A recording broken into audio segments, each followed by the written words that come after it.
It's a beautiful day today and we're reading about some more Karens. I hope you guys are having a good day today, or I hope you did have a good day, and I hope you're ready for what we're going to read today. I don't know if I am.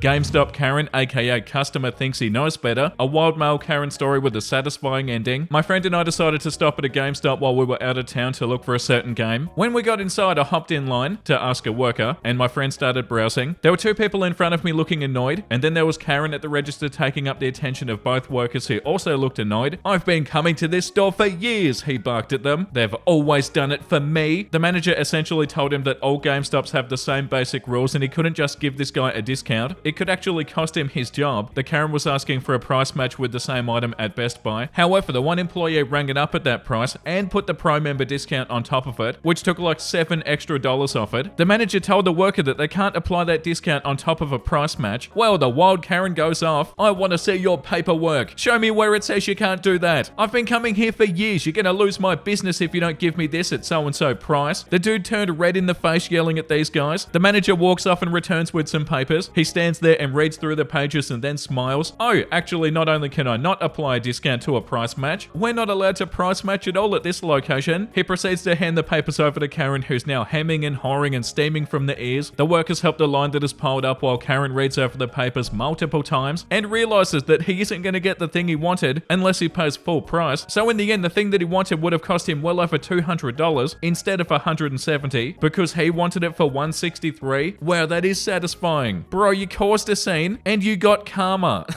These stories are so fun to read. Cause yeah, he could have went to Best Buy and got it cheaper, but he wanted it for that price, but also with a discount. Yeah, that didn't really work out. Story number 2, Karen messed with the wrong woman. This happened in November, but after years of reading, I figured that I'd put my own on here. Out of the blue, my healthy, hardworking husband, male 41, had a stroke. We were just chatting one night, and then wham, our lives changed in the blink of an eye. An ambulance was called, we went to A&E, and I spent a horrific night wondering whether my husband was going to come home again. He was put in the stroke ward, and for the first 2 days I was back and forth to the hospital constantly. It's not close to my house, so when I was unable to be there due to visiting hours or him having tests, I'd go to a coffee shop not far from the hospital and much closer than my house. I also chose that place as I knew the staff. I work for myself, so I'd take my laptop or my book and kill some time until I go back to the hospital. The longest I was ever there was maybe an hour and a half. Enter Karen and her browbeaten husband. I was trying to answer some emails and letting people know what had happened when I heard it. "You are so selfish sitting there when other people are in the queue." I looked up, not sure who she was talking to, but it was me. Now I know that people table hogging is annoying, but 1, there were quite a few empty tables, and 2, there were people who'd been there before I got there. She didn't even wait for a reply, just huffed her way out of the door muttering about how selfish I was and that she'd seen me in there yesterday. I don't think she expected me to follow her, but I did. I was tired, worried about my husband, and mad as hell that she didn't have the balls to say it to my face. Like I said, she picked the wrong time and the wrong woman. I asked her to repeat what she said to my face. I said yes that I was sitting on my laptop, but the staff knew I was there waiting to go back to the hospital as my husband had just had a stroke and it was pretty close to the hospital for me in case there was an emergency, and I still needed to work, so I was doing what I needed to do. And maybe she should mind her own business, or at least have the common decency to say it to my face. I maybe shouldn't have called her a geriatric old cow bag, but I did. She kinda screamed at me, "I'm only 53, and I replied, "Yikes, you're only just older than me. Damn, you must have had a hard life. I'm sorry about that. I'm 48. She stormed off, and when I went back into the coffee shop, my friend told me that she was a pain in the ass for harassing some of the students who came to work. It's a big university town, and she always got a takeaway coffee anyway. I was the first one to stand up to her. I think her mistake was thinking that I'd take it, but she messed up, as one of the benefits of being Gen X is we don't give a crap anymore, and she should have known better. I do feel bad for commenting on how she looked, as I do believe that we should all age gracefully, but she deserved everything else." Oh yeah, definitely OP, and good on you for standing up for yourself. And you're right, people like this don't expect people to stand up for themselves, and you did the right thing. Who do they think they are to go into a coffee shop on a regular basis and do stuff like this? That's awful, and they should be held accountable for what they say. Story number 3, Crazy Karen steals my girlfriend's sweatshirt. This one is from my girlfriend's point of view. So I was standing in line at a clothing store, and I was waiting just like everybody else when this classic looking Karen stands in line behind me. Her spawn keeps on complaining about how she couldn't get her size and how she's been looking for one of these forever, and how she's going to be humiliated at the Christmas party tomorrow, and how freaking sad she is because she doesn't doesn't have that ugly Christmas sweater. Important to mention, I was getting that Christmas sweater for my whole family since I wanted to do something nice for my family this year, and I'd grabbed the last one in entitled kid size for my little sister. Now I was getting worried as I have the size that she needed, and my mum, who's shopping with me, starts listing the goddamn sizes to double check, which is perfectly fine, but the Karen is 2 inches away from it. She then utters this ungodly "excuse me," and I begrudgingly turn around and say yes. She then responds, "My kid wasn't able to snag a Christmas sweater like yours, and we heard your mother list the sizes and you have their size. Would you mind letting us buy it since you've got a lot of sweaters?" I reply, "No, this is for all of my family, and I'm not going to give you my sister's sweater, sorry. You should try another mole, it might have it." At this point, the entitled kid starts loudly complaining about her not having the sweater. Entitled mum, "But my kid needs it. She's going to a Christmas party and she'll be humiliated if she doesn't have it." Me, "Like I said, this one is for my sister, not for you. Try another mole." Entitled mum, "Why can't you drive to the other mole?" Me, "Because I don't have to, as it's not my fault that you didn't get entitled kid's sweater in time and decided to go last minute. I then begin to pay for the sweaters." Entitled mum, "Could you actually put the small size sweater in a different bag? It's for me and my kid."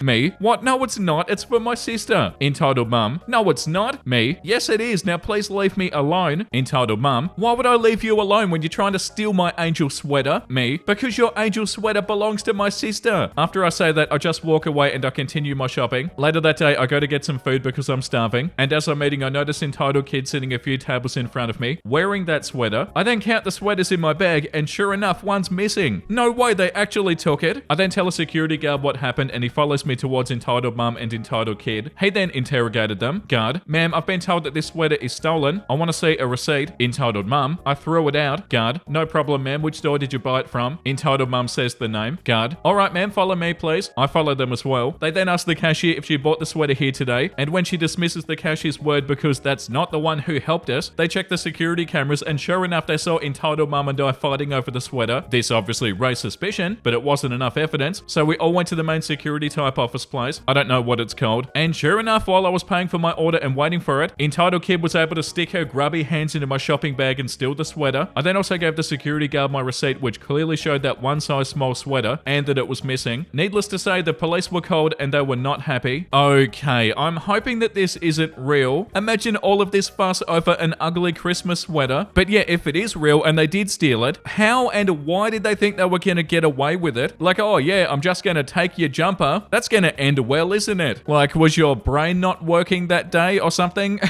Story number 4. I met my first IRL Karen. I was at a national park with my girlfriend and we were resting at a great spot that had amazing views. We were sitting down for a few minutes when a group of about 5 people came up to stop and take pictures. We were about 70% out of the way of the best spot, and I hear, "Let's just wait until these people move." I know she's talking about us, so I scoot back a little bit to accommodate. No big deal. While standing about 2 feet away from us, she just keeps talking about us like we're not even there. Well, if they'd move, we'd have a much better picture. They want to be rude and inconsiderate to everybody else, and that was the one that got a response out of me. I calmly and simply said, "We're just taking in the views and relaxing." She responds, "This is a great spot for photos and you're ruining it for people who want their picture here." I told her the trail is out and back and not a loop if they want to take one on the way back, and she tells us, "We'll just wait for you to be done being selfish with the spot." Oh my god, how rude. So I tell her to be patient or shut up and move on. I was getting a little upset. My rest and my views were bothered by this early 50s lady, and they were so upfront and rude and couldn't even address us. By now there are about 10 people standing around taking pictures and also watching this lady get pretty heated. I finally stand up and tell her if she asked politely for us to move, I would have been more accommodating, but calling us selfish and rude behind our back within an earshot was not the civil way to handle it. What Karen didn't know was I kept taking glances at her near the end, made the kill shot observation, and as she kept talking about us being rude, I said, "Your attitude has been insufferable, and I can guess that's probably why there's no ring on your finger." I need to thank Reddit as that line was mentioned in an Ask Reddit thread. What's an insult that does not call names or use profanity? It went perfect. Her face was like somebody had never stood up to her crap before. You could see it go through her, and the realization forced one move, and all she could do was slump and look down at the ground. One of her friends said that was too far, and maybe they're right, but I ended it with, "All I did was make a logical conclusion based on an obvious observation." The others with and without her were pretty great. A few laughed and one guy said, "Oh shit." Hopefully this prevents her from being an insufferable C-word to people in the future. Yeah, I don't understand the super rude sort of passive-aggressive talking behind your back. Like, why do that? And making sure that they were being just loud enough so you could hear them too. Like, oh, we'll just wait for you to be done being selfish with the spot. And I'm assuming that you weren't taking up like the entire space. You said we were about 70% out of the way, and then you scooted scooted back even a little bit more to accommodate them. So yeah, it doesn't sound like you were in the wrong. They were just getting upset over pretty much nothing. Story number 5. Karen pushes me out of the line when I'm incapable of walking. So context, I was born with a very badly shaped spine, but I didn't know about it until I was 19 or so. I spent a year with the pain because of my own entitled mother. Until at 20, I was able to get a surgery to remove the bad bone. Context 2. University was taken over by a group of students. Political BS, the usual. And each week there was a voting to see if the university is free or still under student control. Context 3. The spine when it was in its worst state. Turned the left side of my body completely unusable. Even having the leg was as painful as being stabbed with a rusty knife coated in lemon. Now to the story. Since my career is the smallest in the uni, 50 students, and with the lowest amount of votes, 2, the line for it was mixed with the line of laws and medicine careers, so like 300 plus people at best. I was there waiting patiently and playing Pokemon in my phone. When my leg starts to become stiff, I deal with it until I can't walk properly. I try to deal with it until I fall over because of the pain. Some people make fun of me and I stand up. The line gets divided in 2, males and females. I'm in my line now holding the tears because of the pain and looking for a painkiller in my backpack. There is none. Suddenly the line becomes 1 again, and with my slow speed I end up at the end of the line. I now have tears and I'm unable to walk. A friendly girl asks me if I'm okay and if I want to vote immediately. I say yes, and alarm sounds. Karen enters the battle. Here comes this woman with a 3-year-old goblin screaming as to why I, an evil male student of the devilish and anti-women career of computer science, gets a fast pass while she, a poor single mother, doesn't. Some people ally with her and I get pushed to the floor. Some F-boy opens my backpack, I don't know why, and he sees the medical envelope with my radiographies and also an analysis. I had a doctor's appointment at night. Some medicine students took a look and realized I was in a serious issue, and I shouldn't even stand up. Hell, I shouldn't walk to take care of the problem. I was left alone and I was able to vote. As to be expected, nobody said sorry, and that Karen still looked at me with murderous intent. And if anybody asked why I didn't have a wheelchair or a cane, they're expensive AF and my own mother refused one for me. So yeah, it was a crappy year. Edit to people worried this happened years ago and I already got my surgery to repair my spine. I can walk fine now. Thank you for your worries. Oh my god, that's awful. The top comment says, wow, this is terrible. I hope you're better now. And OP said, I got the bone removed after a week of bed and 3 months of recovery. I'm glad that I can walk again without issues, especially since I don't have a car and I have to walk everywhere. Wow, that's so wild, OP. I'm sorry you had to go through that. And also your mum not helping either. I'm so happy things are better now. Story number 6. Karen thinks I'm too young to have tattoos and demands that I cover them in public. I'm a 29-year-old about to turn 30, disabled female, and I look a lot younger than I am. My personality is what you might call young, which might have something to do with me appearing younger to others. I suffered a spinal cord injury and a brain injury when I was 17. My spinal cord injury is obvious as I'm in a wheelchair. My brain injury, on the other hand, isn't quite as obvious. Most people can't tell that I'm brain damaged as I do talk and act relatively normal, but my personality is eccentric. I can act normal when I'm shopping or going to doctor's appointments and stuff like that, but around friends or talking to strangers and meeting new people, I'm a bit of a goofball, which probably does play a part in me seeming younger than I am, but my physical features do look much younger than I am also. Up until I was 28, I'd been mistaken for 18 to 19. This happened when I was 28. I have 8 tattoos, all of which have a meaning about my life. The lily on my chest is about my sister I had that died before I was born. The spider on my arm is about me overcoming my fear of spiders. My phoenix tattoo is about me going skydiving in 2016. I have a fairy on my shoulder, another flower on my chest, and a few other smaller tattoos on my arm. That's not to say that all tattoos should have a meaning. That's just me. When I'm wearing long sleeves and I have a high neck shirt, you can't really see any of my tattoos. In summer, however, they're out for the world to see. None of them are offensive, in my opinion, and I often get compliments about them. And then I met a Karen. It was a summer day and I was downtown doing some shopping, wearing a 3/4 sleeve shirt that had open shoulders, making all of my tattoos visible. It was hot as holes outside, so I just wanted to finish my shopping and get home to my aircon. And then it happened. I was in a grocery store grabbing a few things I needed when I got the feeling that somebody was watching me. I looked down the aisle and I saw a middle-aged woman with what I now know to be a Karen outfit, just staring at me with a face that would make Dolores Umbridge uncomfortable. I just smiled at her and I continued my shopping. Karen, you should really cover those. It's not appropriate to have them out like that. I started looking around on my body, not knowing what she was talking about. Did I have a wardrobe malfunction I was unaware of? Me? Huh? Excuse me? Karen, your tattoos. Don't you think you're setting a bad example? I mean, it's bad enough that you have that many tattoos at your age, but flaunting them like that? Show some respect. Me? What? My age? What are you on about, lady? Karen, you're too young to have that many tattoos. You should have them covered in public. Me? How old do you think I am? I'm 28, lady, and it's too flipping hot to cover anything, and it's not any of your business. The look of shock on her face grew even stronger as she heard me talking, which I guess made me seem even younger in her eyes. Karen, don't you lie to me, young lady. Show me some respect. Me, trying to avoid confrontation. situation. Whatever, lady, you have yourself a good day. Maybe pull that stick out of your clacker while you're at it. And I left the aisle, hoping that was the end of it. The lunatic trailed behind me for a few minutes after that, while giving me a death glare the whole time. But thankfully, she lost interest pretty fast and I lost sight of her. That was the weirdest interaction I've ever had with a Karen, or with anybody for that matter. I don't know if I should take that as a compliment that I look younger than I am, or be insulted that I act like a kid. Either way, I like the way I am and I wouldn't change it for anybody. Yeah, definitely OP. That's the right attitude. It's another situation where somebody should have been minding their own business, but they don't, and then stuff like this happens. Like that lady didn't need to say anything, but no, they felt like they had to tell you off about your tattoos. Like, yeah, once again, a completely unnecessary situation. And with that being said, let's read one more. Story number 7. I just got Karen for the first time. I was just at Publix looking to get a fruit platter for a potluck brunch I've got tomorrow. Publix is in the south for those that don't know. I had my hands in my pocket looking at the different options and prices. I saw one I liked and I reached out for it. As I take my hands out of my pockets, I hear, "Excuse me, sweetie." Then I see 2 hands grab the stack of platters. I look up and 2 women wearing tennis skirts, ponytails, visors, and look at me jewelry loading all the platters into a cart. Me, I was about to grab one of those. The Karen, "You didn't have your hands on it." Me, "You clearly saw me take my hands out of my pockets to grab one." Karen, "But you didn't have one in your hand. I hope you understand." Me, "I do understand, bless your heart." For those not in the know, it doesn't mean how it sounds. I happen to had already seen that they had bowls of fruit that had more volume than the pre-made platters. In my nicest Midwestern way of speaking, I said, "Oh, it's no big deal. There's more fruit in these bowls right here for half of the price." Proceeded to put all 4 of them into my cart, and while turning to pay for them, I said, "Have a blessed day." I didn't think you could see a face turn red with rage under gallons of bad makeup, but as I'm typing this, I can't unsee it, and it's a memory that I'll cherish. I didn't need all 4 bowls, so I dropped one off at work, gave one to our neighbors and kept one for the brunch, and one for the wife and I. It was a good time. That's so funny. You handled that so well, OP. And on that note, I feel like that's a good place to end the episode. We need to read something wholesome. I got a promotion at work. I asked my boss to have my picture taken a little bit different than usual. Wow, that's so cute. The office meme. You nailed that, OP. It drives me crazy how humans are just meant to hold each other. How come when you hold somebody's hands, your fingers perfectly lock with theirs? How is it that when you hug somebody, your face fits just right in the crook of their neck? How can your hands cup somebody's face like that's their only primary function? It can't be a coincidence that our bodies are fully capable of holding another. We were designed to love. Wow, I've never even thought about that. That's so bloody cute. We were built for love. Don't worry, I'm here. Aw, thanks, Nancy. Aw, that's so cute. You looked after them and then they got older and now they're looking after you. The Buddy Gator comics are always so cute. When your game crashes but the autosave feature actually saved your progress. Yeah, isn't that such a beautiful miracle? Like, oh my god, you actually worked